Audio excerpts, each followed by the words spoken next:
பணங்கிறது ஒரே சொல்லுதாங்க. ஆனால் இந்த உலகத்தில் எத்தனை பேரில் சுற்றுது தெரியுமா? பணத்தை போய் கோயிலில் போட்டோம்னா, உண்டியலில் போட்டால் அதுக்கு பேர் காணிக்கை. அதே பணத்தை ஒரு தொழிலில் போட்டோம்னா அதுக்கு பேர் முதல்.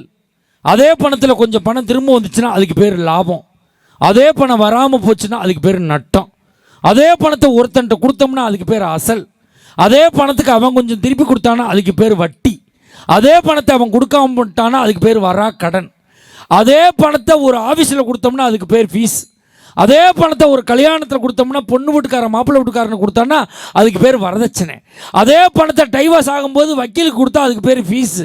அதே பணத்தை அந்த டைவர்ஸ் ஆனவுடனே அந்த பொண்ணுக்கு கொடுத்தா அதுக்கு பேர் ஜீவனாம்சம். அதே பணத்தை ஒரு நாள் வேலை பார்க்குற கொடுத்தோம்னா அதுக்கு பேர் கூலி. அதே பணத்தை ஒரு மாதம் சென்றவுடனே கொடுத்தோம்னா அதுக்கு பேர் சம்பளம்.